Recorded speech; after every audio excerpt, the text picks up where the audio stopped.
When I bought the cabin in the woods, everyone thought I was crazy. My friends called it impulsive, my family called it reckless, but for me, it felt like a necessary escape from the noise of the city, the constant grind of work and the endless stream of texts, emails, and calls that I could never seem to escape. I needed quiet, isolation, and space to breathe. So, I found a small, neglected cabin far from any neighbors, tucked away in a dense forest about 3 hours from home. It was perfect, peaceful and remote, just what I needed. The first few days after moving in were blissful. I spent my time cleaning up the place, fixing small things here and there, and taking long walks through the forest trails that wound around the property. The air was fresh, the nights were cool, and the only sound was the rustle of leaves in the wind. I felt free, but that feeling didn't last. It started with small things I could easily explain away. I would come back from a walk and notice a window open that I was sure I had closed, or the kitchen lights would be on when I distinctly remember turning them off. Once, I found the back door unlocked in the morning, even though I always double-checked it before going to bed. First, I brushed it off. I was still getting used to the place. Maybe I was just being forgetful. Then one night, I heard footsteps outside. It was around midnight, and I was in bed reading. The cabin was surrounded by thick woods, and there were no other houses or cabins within miles. When I first heard the sound, I froze, thinking it was an animal, maybe a deer or a raccoon wandering too close. But the sound was too distinct. The slow, deliberate crunch of leaves and twigs underfoot, the unmistakable cadence of a person walking. I got up, heart pounding, and moved quietly to the window. I could see the moonlit clearing in front of the cabin, the shadows of the trees casting long fingers across the grass. At first, there was nothing, just the empty woods. I stood there for a few minutes watching, listening. Then I saw it. A figure moving just at the edge of the trees, barely visible in the dim light. My breath caught in my throat. It was a man, dressed in dark clothes, walking slowly along the tree line just outside of the cabin's clearing. He moved with a casual, almost leisurely pace, as if he was out for a midnight stroll. I watched him for a long moment, my heart thudding in my chest. He didn't come closer. He didn't look at the cabin. He just walked, disappearing into the trees. I stayed up the rest of the night watching the woods, but I didn't see him again. The next morning, I walked the perimeter of the cabin, searching for any signs of someone being there. Footprints, disturbed branches, anything. But there was nothing. The ground was soft, but I didn't see a single footprint near the clearing. It was as if the man had never been there. I convinced myself that I had imagined it. Maybe it had been a trick of the light, a shadow, or even a deer moving through the trees that my tired mind had interpreted as something more sinister. But the unease lingered. That night, I locked every door and window, checking them twice before going to bed. I didn't read. I didn't turn on the TV. I just lay there staring at the ceiling, listening, waiting. It was after 2 a.m. when I heard the footsteps again. This time they were closer. I shot up in bed, every muscle in my body tensing. The footsteps weren't at the tree line anymore. They were right outside the cabin. I could hear them moving slowly along the side of the house, the sound of leaves crunching underfoot, the occasional snap of a twig. I grabbed my phone and crept toward the window, my heart racing. But when I looked out, there was no one there. I stood at the window holding my breath, waiting for the figure to appear. But the footsteps stopped. The night was still. The only sound was the faint rustling of leaves in the wind. After a few minutes, I moved away from the window, trying to calm myself. Maybe it was an animal after all. Maybe the isolation was just getting to me. I went back to bed, but sleep didn't come. The next morning, I called the local police. I wasn't about to tell them I thought a man was walking around my cabin at night with no proof, but I reported the strange noises, the feeling that someone might be lurking around.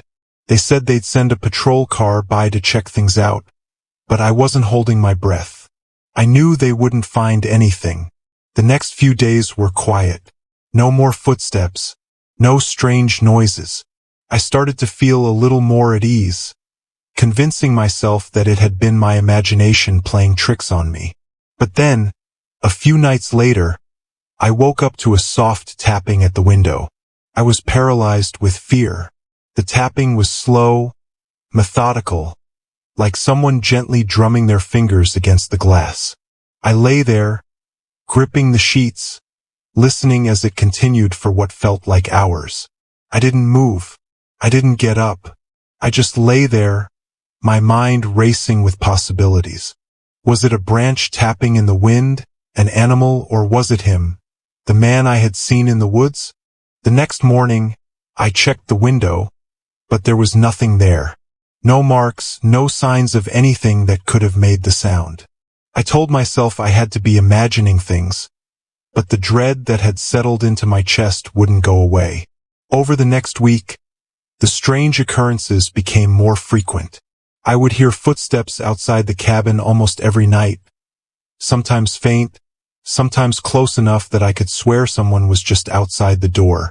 I started to feel like I was being watched, even during the day. When I would take my walks in the woods, I couldn't shake the feeling that someone was following me just out of sight. Every time I looked over my shoulder, though, there was no one there. One night I decided I had had enough. I wasn't going to sit in the cabin and wait for whatever was out there to come closer.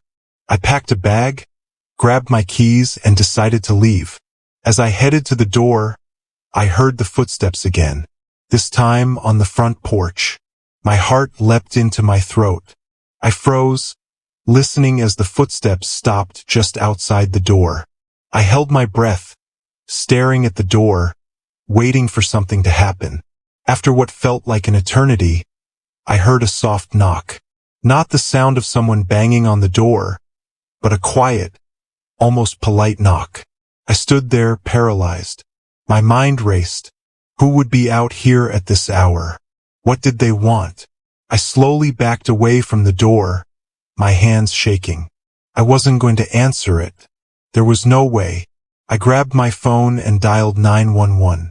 The operator answered, her voice calm and professional, but I could barely speak. I told her someone was outside my cabin knocking on the door. She told me to stay inside, to lock all the doors and windows, and that a patrol car would be on its way. But then the knocking stopped. For several minutes, the cabin was completely silent. I stood there, phone in hand, staring at the door, waiting for the footsteps to start again. But they didn't. The only sound was my own ragged breathing. The operator stayed on the line with me until the police arrived. 2 officers came and searched the area around the cabin, but as I expected, they didn't find anything. No footprints, no signs of anyone having been there. They chalked it up to animals or maybe a prankster, but I knew better. Something was wrong. Something was out there, and it wasn't just a harmless animal. After the police left, I considered packing up and going home, but a part of me didn't want to give in to the fear. This was my place, my retreat, and I wasn't going to let something chase me away. So I stayed. I locked the doors and windows, double-checked everything, and went to bed. That night, I didn't hear the footsteps. I didn't hear anything at all. But in the morning, when I went to make coffee, I found something on the kitchen table that hadn't been there before. It was a small piece of paper, folded neatly in half. My hands trembled as I picked it up and opened it. The note was short, written in neat, almost elegant handwriting. It said, "I've been watching you." I dropped the note, my blood running cold. How had someone gotten into the cabin? How had they left the note without me hearing anything? I packed my things and left that morning. I didn't care about the cabin anymore. I didn't care about the peace and quiet or the escape I had been searching for. All I knew was that something was out there, watching, waiting, and I wasn't going to stick around to find out what it wanted. I sold the cabin a few months later, taking a huge loss on it, but I didn't care. Couldn't go back there. I couldn't shake the feeling that I was being watched. Even after I moved back to the city, sometimes late at night when I'm alone in my apartment, I still hear footsteps outside my window, faint and distant. And every time I wonder if it's him, the man from the woods, the one who left that note, watching me, waiting for the right moment to come back.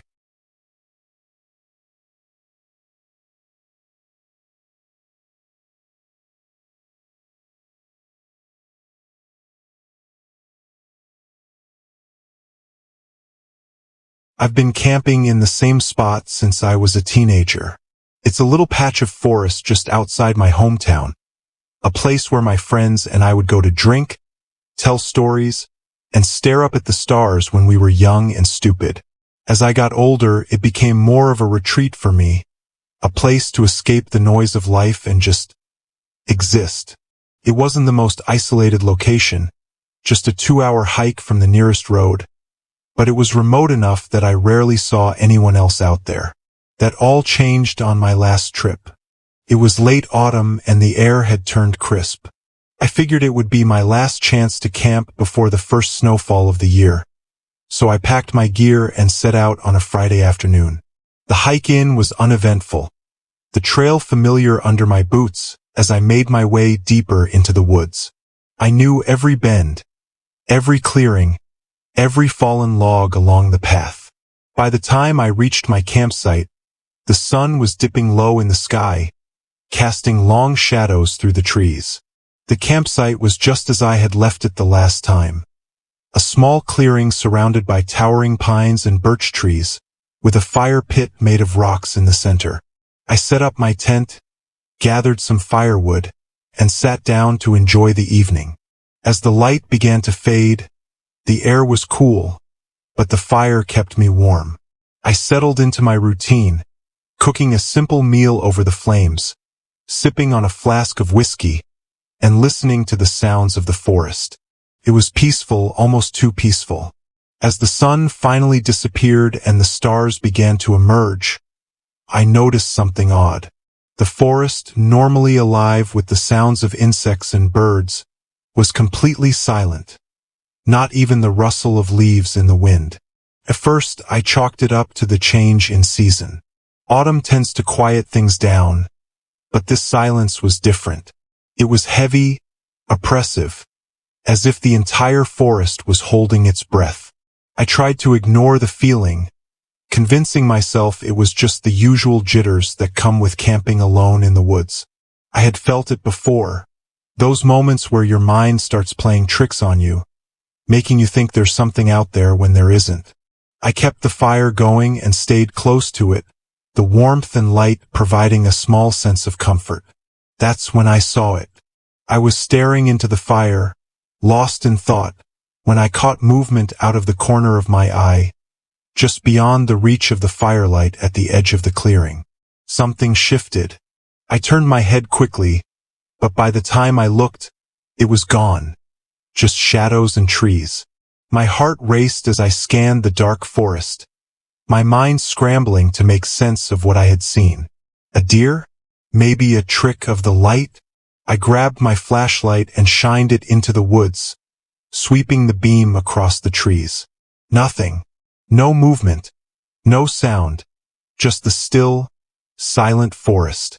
I sat back down, trying to calm myself. I've been out in the woods enough to know that animals come and go, often without making a sound. Could have been anything, a raccoon, a fox, something harmless. I repeated that thought in my head over and over, trying to shake off the unease that had settled into my chest. But it didn't work. The feeling of being watched was overwhelming now, a prickling sensation at the back of my neck that wouldn't go away. I kept glancing over my shoulder, expecting to see. What? I didn't know, but something was out there. I was sure of it. I decided to turn in early, hoping that sleep would quiet my nerves. I doused the fire, leaving only a few embers glowing in the pit, and crawled into my tent. I zipped it up tight, making sure everything was secure, and lay down in my sleeping bag, pulling it up to my chin. The inside of the tent felt suffocating, the silence outside pressing in on me from all sides. I don't know how long I lay there, staring up at the dark roof of the tent, before I heard it. A sound, soft at first, barely audible over the blood pounding in my ears. It was coming from outside the tent, just beyond the thin fabric that separated me from the night.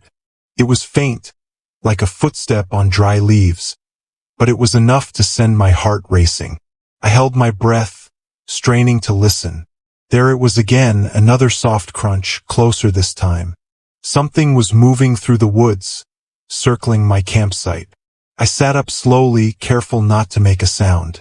My hand reached for the flashlight, my fingers trembling as I gripped it. For a moment I considered calling out. Maybe it was a lost hiker or some other camper who had wandered too close. But the logical part of my brain told me that wasn't likely. No one came this far out, not this late in the season. The footsteps stopped. The silence that followed was worse than the noise. I couldn't hear anything now, no breathing, no movement, nothing. But I knew, deep in my gut, that whatever was out there was still there, watching. I flicked on the flashlight and shined it through the thin walls of the tent. The beam cut through the darkness, casting long shadows across the trees outside. I saw nothing, just the still forest, the empty clearing. But the feeling of being watched remained stronger than ever. I unzipped the tent slowly, just enough to poke my head out. The cold air hit me like a slap, and I shivered more from fear than the temperature. I swept the flashlight around the clearing, moving it slowly from tree to tree, searching for any sign of movement. That's when I saw them. At the edge of the clearing, just beyond the reach of the light, stood a figure, tall, thin, and unmoving. It was hard to make out any details in the darkness, but I could tell it wasn't an animal. It was a person, or at least it looked like one. I froze, the flashlight shaking in my hand. I opened my mouth to say something, but no sound came out. The figure didn't move, didn't react to the light. It just stood there, watching me. My mind raced. What the hell was someone doing out here, in the middle of nowhere, in the dead of night? Were they lost? Hurt? But something about the way they stood there, so still, sent a wave of dread through me. I took a step back, retreating into the tent, and zipped it up quickly. My hands were shaking so badly I could barely get the zipper closed. I sat there in the dark, clutching the flashlight like a lifeline, my heart pounding in my chest. The footsteps started again. This time they were slow, deliberate. They circled the tent, moving closer and closer with each step. I could hear the leaves crunching underfoot, the soft thud of boots on the forest floor. I tried to stay calm, telling myself that it was just a person, another camper, maybe even someone from the nearby town. But the way they moved, so slow, so deliberate, didn't feel right, felt wrong. I grabbed my phone, my fingers trembling as I fumbled with it, trying to dial for help. But there was no signal. Of course there wasn't. I was too far from any cell towers, too deep in the woods. The footsteps stopped again, right outside the tent. I held my breath, my heart racing, waiting for anything to happen. For a long moment, there was nothing, just the deafening silence. And then a voice. It was soft, barely more than a whisper, but it was there, coming from just outside the tent. Come out. My blood ran cold. The voice wasn't right. It didn't sound human. It was too low, too hollow, like it was coming from somewhere far away, even though I knew it was right there, just a few feet away. I didn't move. Couldn't. Every muscle in my body was locked in place, paralyzed by fear. Come out. The voice repeated, softer this time, almost pleading. I squeezed my eyes shut, trying to block it out. This couldn't be happening. It had to be a dream, a nightmare. I just needed to wake up. The tent shook. Someone was pressing their hand against the fabric, slowly dragging it across the surface. The sound of the nylon stretching under the pressure made my skin crawl. "Come out," the voice said again, louder now, more insistent. I opened my eyes, staring at the outline of the hand pressing against the tent. It was too long, too thin. The fingers didn't look right. They were twisted, deformed. I didn't know what to do. I didn't have a weapon, didn't have a plan. All I could think to do was sit there, frozen in terror, and hope that whatever it was would go away. The hand pressed harder, the fabric of the tent stretching and creaking under the weight. I could see the outline of the fingers, long and sharp, digging into the nylon. And then, just as suddenly as it had started, it stopped. The hand disappeared. The voice went silent for a long time. I sat there, listening, waiting for something else to happen. But the footsteps didn't return. The voice didn't speak again. The silence of the forest returned, heavy and oppressive. But now it felt different, felt wrong. I didn't sleep that night. I didn't move from my spot in the tent, too afraid to even breathe. When the first light of dawn finally broke through the trees, I packed up my gear as quickly as I could and left the campsite without looking back. I haven't been back to that spot since. I haven't been camping at all, actually. Whatever was out there that night, it wasn't human, and it wasn't something I ever want to encounter again.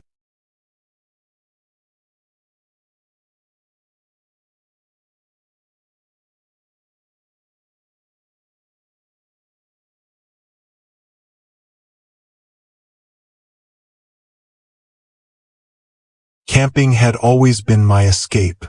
I loved the solitude, the fresh air, the sound of leaves rustling in the breeze. There was something about being completely alone in the wilderness that helped me clear my mind, away from the constant demands of work and city life. I had been doing this for years, long, quiet weekends in the woods where I didn't see another soul for days. Last weekend was supposed to be no different. I had found a new spot, deeper in the forest than I had ever gone before. It was perfect. A small clearing surrounded by towering pines, far from any trails or campsites. I hiked for hours to get there, weaving through dense trees and steep inclines. By the time I arrived, the sun was beginning to set, casting a warm orange glow through the branches. I set up my tent in the middle of the clearing, making sure the fire pit was ready for later. I always liked to get everything in order before the light completely disappeared. Once the tent was up and the firewood collected, I sat back, enjoying the peace and quiet. The air was cool, and the forest around me seemed alive with movement. Birds chirped overhead, and the occasional squirrel darted through the underbrush. It was perfect. As the sun sank lower, I lit a fire and cooked a simple dinner. Nothing fancy, just some soup and bread. The crackling of the fire was the only sound, and it filled me with a familiar sense of calm. As the stars began to appear overhead, I leaned back in my camp chair, taking in the sight. The sky was clear, and the moon was bright enough to cast a silvery glow across the forest. By the time I crawled into my tent, it was late. I had been reading by the light of my lantern, a habit I had picked up over the years to help me fall asleep faster. The night air was cool, but not uncomfortable, and as I lay there wrapped in my sleeping bag, I felt content. That feeling didn't last long. It must have been around midnight when I woke up. At first, I wasn't sure what had stirred me. The forest was quiet, save for the occasional crack of a branch or the rustle of leaves. I lay there listening, my heart beating just a little faster than it should have. I tried to convince myself that it was just a deer or some other harmless animal passing through. But then I heard it. A soft, deliberate snap, like a twig breaking underfoot. It was close, too close. I sat up, my senses now fully alert. My tent was closed, but the thin fabric didn't offer much of a barrier between me and whatever was out there. Slowly, I reached for the flashlight I kept by my side, gripping it tightly. I debated whether or not to unzip the tent and take a look, but something in my gut told me to wait. Another snap, closer this time. I held my breath, listening. The sound wasn't random. It was slow, deliberate, like someone was walking through the woods, coming closer with each step. I strained to hear more, but the footsteps stopped. Silence filled the clearing, so heavy that I could hear my own heartbeat pounding in my ears. For a moment, I thought maybe I was overreacting. Maybe it was just an animal, and the sound had been exaggerated in the quiet of the night. But then I heard it again, footsteps. This time they were slow, cautious, like someone was trying to move quietly, and they were coming from directly behind my tent. I froze, barely daring to breathe. Whoever it was right there, just a few feet away. My mind raced with possibilities. Another camper, maybe, but I hadn't seen anyone for miles. A hiker who had gotten lost? That didn't seem likely either. I had to do something. Slowly, I unzipped the tent just enough to peek through. The fire had burned down to embers, casting a dim orange glow over the campsite. I swept the flashlight in a slow arc. My heart was pounding in my chest. Nothing. The clearing was empty. No animals, no people. Just the dark, looming trees at the edge of the clearing. I let out a shaky breath and sat back, trying to calm myself. Maybe it had just been my imagination. The forest can play tricks on you at night, especially when you're alone. But just as I was starting to relax, I saw it. Standing at the edge of the woods, barely visible in the shadows, was a figure. My heart stopped. It was too dark to make out any details, but there was no mistaking it. Someone was standing there, watching me. They didn't move, didn't make a sound, just stood there staring in my direction. I swallowed hard, my mind racing. What should I do? Should I call out? Maybe it was just another camper who had gotten lost and was too shy to approach. But something about the way they stood there, so still, so quiet, sent a chill down my spine. I didn't call out. Instead, I turned off the flashlight, plunging the tent into darkness. My breathing was shallow, my heart hammering in my chest. I sat there listening, waiting. The figure didn't move. I watched them through the thin fabric of the tent, barely breathing, hoping that maybe if I stayed quiet enough, they would just leave. But they didn't. The minutes dragged on, and the figure remained standing there at the edge of the woods, completely motionless. I felt trapped, paralyzed with fear.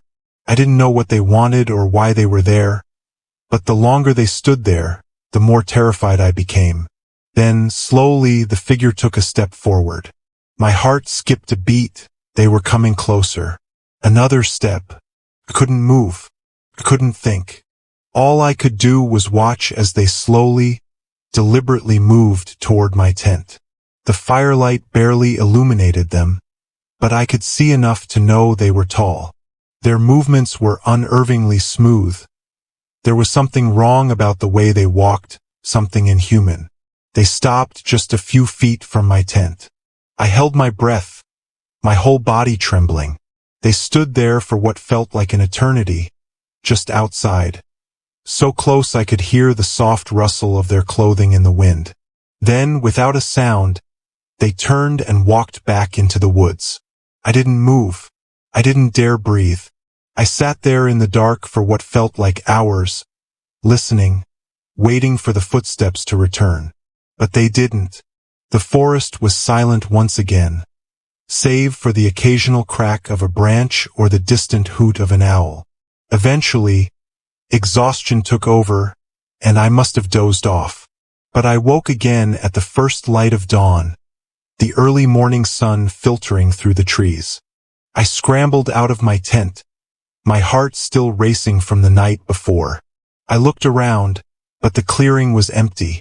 No sign of the figure, no footprints, No evidence that anyone had been there at all. But I knew what I had seen. I packed up as quickly as I could, my hands shaking as I stuffed my gear into my backpack. I didn't care about breakfast, didn't care about leaving anything behind. I just needed to get out of there. As I made my way back through the woods, I couldn't shake the feeling that I was being watched. Every rustle of leaves, every snap of a twig, sent my heart racing. It wasn't until I reached the edge of the forest, back to the safety of my car, that I finally let out a breath I hadn't realized I'd been holding. I haven't been camping since. I don't think I ever will again. Because whoever it was out there that night, I know they weren't human. And I know they're still out there, waiting, watching,